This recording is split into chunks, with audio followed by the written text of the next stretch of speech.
Tumsifu Yesu Kristo. Mpendwa mtazamaji wa Kipalapala Seminari Online TV, leo upo nami katika kuelezea ujumbe wa Kwaresma wa Baraza la Maaskofu Katoliki Tanzania unaoongozwa na ujumbe huu: ndugu, msichoke kutenda mema.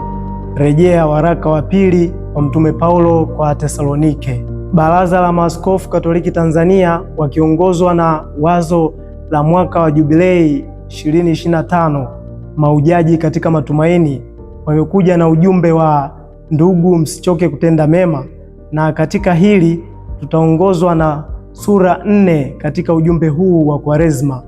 Leo naomba tuangaze katika sura ya kwanza ya ujumbe huu.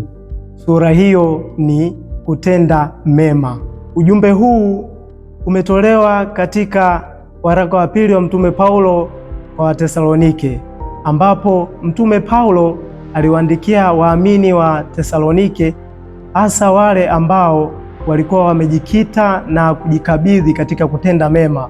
Japo katika kutenda kwao mema, lakini bado kuna wengi wao hawakujibidisha katika kutenda mema, kwani walilegalega na kuwa wavivu kwa kujiingiza katika masuala yasiyoyahusu. Hivyo Mtume Paulo anawapa ujumbe wa matumaini wale ambao walijikabidhi katika kutenda mema, na hivyo akawaasa na kuwaonya wale ambao walitumia muda wao kuwakatisha tamaa wale ambao walijibidisha katika kutenda mema. Hivyo tunaamini sisi kama Wakristo, kipindi kama hichi cha Kwaresma, kutenda kwetu mema kuongozwe na kufanya matendo ya huruma kwa wale wasiojiweza, kwa wajane, yatima na kadhalika. Pia ndugu mtazamaji, ujumbe huu wa Kwaresma utatuongoza sisi kama Wakristo kuwa watu wema daima, kwani tunaamini Mungu ndiyo chimbuko, msingi na mwanzo wa wema wote. Mungu ametupa uhuru wa kufanya kile ambacho tunakitaka, yaani katika uumbaji wake amemkabidhi mwanadamu uhuru wa kufanya chochote ambacho anakitaka.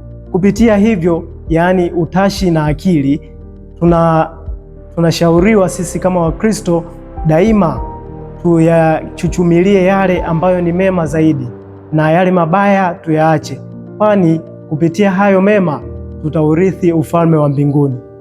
Nihitimishe kwa kusema hivi: katika kuishi kwetu daima tumwelekee yeye katika kutenda mema, na daima tuachane na yale ambayo ni kinyume cha maongozi ya Mwenyezi Mungu. Ndugu mpendwa mtazamaji, kamwe usichoke kutenda mema. Tumsifu Yesu Kristo.